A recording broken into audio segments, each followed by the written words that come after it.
Buenas tardes. Antes de iniciar con la presentación, quiero agradecer a los organizadores por la invitación a participar en esta sesión sobre espacio, lugar y paisaje en Oaxaca.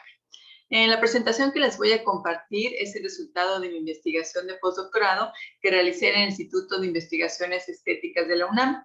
Para esta investigación yo me focalicé en dos aspectos que considero fundamentales de la religión mixteca precolonial, que son los rituales y santuarios, estos vistos en los códices.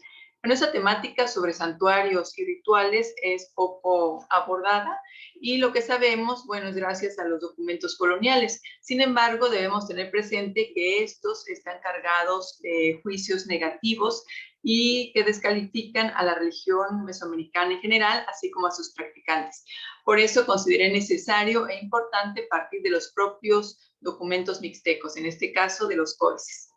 Inicialmente mi presentación iba a ser sobre paisajes y lugares sagrados. Sin embargo, bueno, un primer paso para la identificación de estos es reconocer las diferentes acciones rituales, que es lo que les voy a presentar a continuación. Bueno, cabe mencionar que los códices mixtecos han sido catalogados como históricos, a diferencia de los códices del grupo Borgia de carácter religioso. Sin embargo, bueno, a partir de la narrativa histórica, los códices mixtecos también nos dejan ver aspectos religiosos que fueron fundamentales para dar orden a la vida de sus protagonistas. Y bueno, este aspecto ya lo han notado otros investigadores, quienes, bueno, han identificado algunos elementos que indican acciones rituales. Dentro de estas tenemos el lenguaje ceremonial, la fecha ceromítica, que es la que tenemos en este extremo, las vírgulas de la palabra, la música y el baile, los movimientos y posturas del cuerpo, así como los bastones de Xipe y Venus, esto entre otros. Para la identificación de los rituales en los códices mixtecos, yo retomé algunas características que han sido sobre el ritual, que han sido enumeradas por Rappaport, las cuales se observan y encajan muy bien en lo que vemos en los códices. Una primera característica es que los rituales siguen un orden que ha sido previamente establecido por agentes distintos a los participantes. Y esto lo que nos deja ver es que los rituales son repetitivos.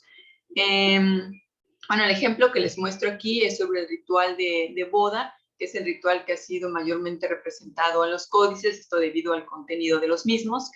Y bueno, la forma de representarlo es tener a la pareja sentada viéndose de frente y sobre un petate. Es lo mismo que vemos en esta imagen, nuevamente, nada más que aquí nos dejan ver también otras acciones rituales y ofrendas. Y nuevamente aquí, en donde en lugar de colocar a la pareja sobre el petate, estamos viendo a la pareja dentro del palacio. Entonces, esta es una variación que eso nos lleva a pensar en la segunda característica del ritual, que nos dice que un mismo ritual puede presentar variaciones. Y esto se debe principalmente, bueno, a los oficiantes, a los participantes, a lugares en donde se llevan a cabo los rituales. Y en el caso concreto de los códices, bueno, eso tiene que ver con los escribanos, así como con la tradición cultural a nivel regional. Otra característica es que los rituales que fueron representados en los códices son complejos. Esto quiere decir que incluyen secuencias rituales que conforman órdenes litúrgicos. En el ejemplo que les muestro, bueno, podemos ver aquí que esta es la forma más simple o resumida en que se representa el ritual de boda. En este caso, como les mencionaba yo, bueno, ya vienen otros elementos que nos hablan de este ritual. Y en esta otra imagen, bueno, se presenta el mismo ritual, pero ya de forma extensa, en donde se pueden observar las diferentes secuencias rituales. Vemos, por ejemplo, el recibimiento de la novia, el recibimiento del novio, ambos con sus respectivas vestimentas. Se ve aquí también a sacerdotes que van acompañándolos con ofrendas, con música, para tomar el baño ritual. Y finalmente vemos aquí la consumación del matrimonio. Entonces, bueno, la forma más común en que vemos representados los rituales en los códices es esta, pero hay ocasiones en donde se nos presentan estos de manera extensa y esto nos permite conocer los diferentes rituales que formaban parte de un ritual principal. Eso también, bueno, nos lleva a pensar que cada vez que vemos esta representación sintetizada de un ritual, bueno, debemos pensar que no se trató de un mero acto, sino que este más bien engloba varias secuencias rituales. Y bueno, además de los rituales, también se engloban varios lugares sagrados. En este caso, por ejemplo, vemos aquí un santuario natural y aquí tenemos otro santuario, lugar sagrado construido. Entonces, bueno, todo esto es lo que engloba la representación resumida de un ritual y era bien conocido por toda la sociedad mixteca. Finalmente, bueno, también hay otra característica que nos dice que hay eventos y cambios a nivel personal que solo se pueden expresar con el ritual. En el ejemplo que los muestro, bueno, el que una pareja, la unión de una pareja o de dos personajes o de dos linajes, bueno, únicamente se pudo representar con la realización del ritual de boda. Finalmente, bueno, vemos que el ritual es un medio de comunicación y los mensajes que comunican son autorreferenciales, que tienen que ver con la parte variable del ritual, que está relacionado directamente con los participantes, es la parte cambiante, por decirlo de alguna forma, y este se va a representar por medio de índices. Y el otro tipo de mensaje es el canónico, esto corresponde con la parte inmutable del ritual, y esto va a estar asociado a símbolos. En el caso que les muestro, bueno, vemos que el símbolo para indicar el ritual de boda, pues es el petate. Y bueno, puede haber variaciones, como lo vimos también. Además de esas características, los elementos que tomé en cuenta para identificar un ritual son los siguientes. La fecha mítica, que ya les había mencionado hace un momento, los diferentes lugares sagrados, que pueden ser santuarios construidos y no construidos. En este caso vemos aquí un juego de pelota. También toma en cuenta los personajes, principalmente los sacerdotes, las deidades, los ancestros deificados. Y por supuesto las acciones rituales. Este ejemplo, bueno, también es importante porque aquí vemos a un personaje que está realizando un ritual frente al templo y ya en los siguientes lugares sagrados que se presentan, bueno, ya no está el personaje como tal realizando la acción ritual, sin embargo, esta nos es indicada por este Montesquieu 7 que vemos aquí también. Entonces, bueno, eso también nos lleva a pensar que cada vez que vemos una parte abstracta del ritual representado, bueno, también está haciendo alusión a toda una serie de actos rituales. Finalmente tenemos el símbolo de ritual que se representa con esta especie de ganchos, 4 que están unidos y son de diferentes colores. Este está representado en diferentes partes de los códices y está asociado a elementos que nos indican a qué estuvo dedicado cada ritual. En este caso, por ejemplo, vemos el símbolo y podemos decir que está hablándonos del ritual de los difuntos. Aquí tenemos otro, nuevamente el símbolo asociado al ritual de Xipe, y hay esta asociación con otros elementos que no podemos conocer bien a qué tipo de ritual está haciendo referencia. Y bueno, tomando en cuenta estos elementos y las características antes mencionadas, lo que hice fue identificar los rituales en los diferentes códices mixtecos. Y bueno, a partir de eso es que propongo una clasificación. Bueno, una primera gran división que hago, esto también con base en las observaciones que realiza Rappaport sobre la relación del tiempo con los rituales, es esta que se divide en dos grandes grupos, que son los rituales dependientes de variables, aquellas que son impuestas por el tiempo social y que son cambiantes temporalmente, y el otro gran grupo son los rituales dependientes del tiempo. Estos, bueno, son establecidos por el tiempo natural y son cíclicos e invariables. En total, bueno, se identificaron 34 rituales que están presentes en los diferentes códices.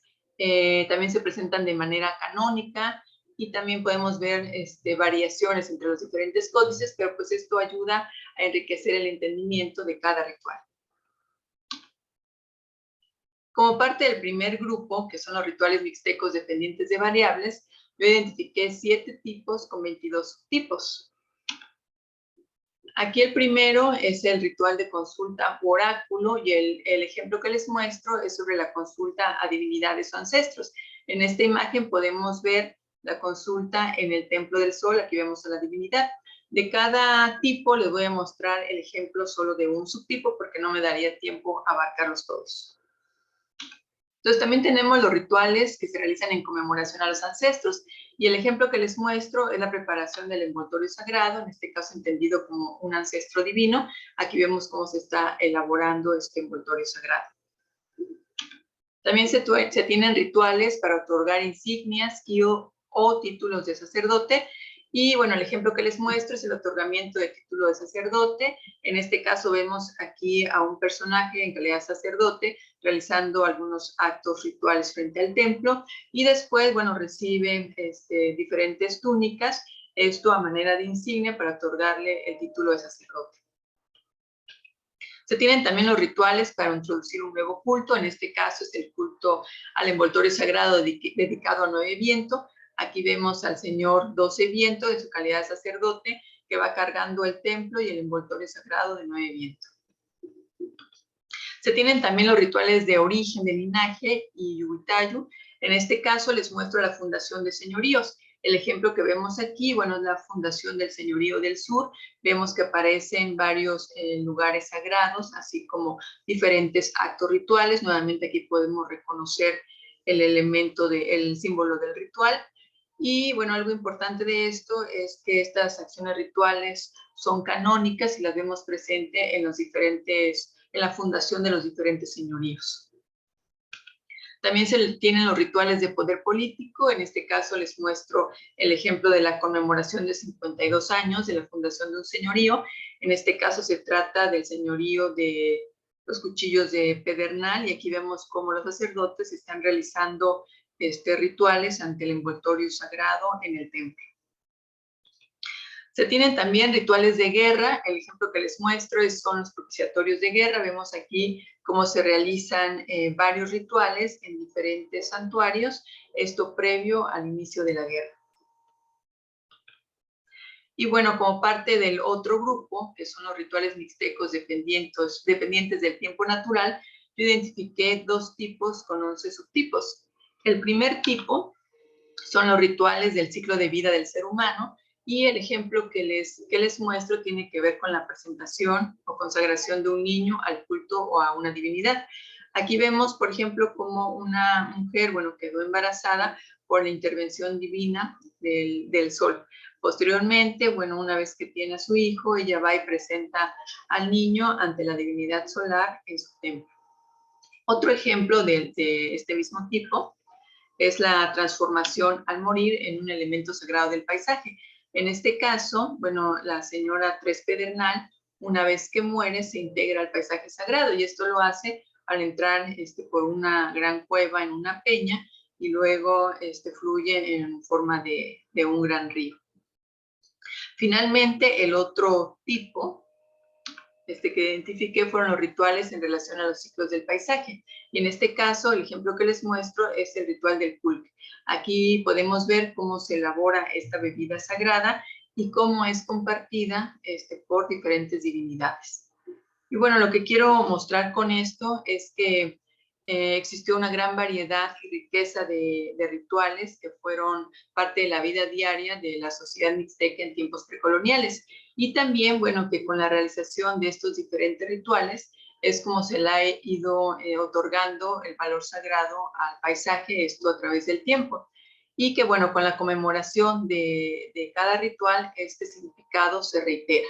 Entonces, bueno, esto nos invita a repensar el paisaje de una manera dinámica y en continua formación.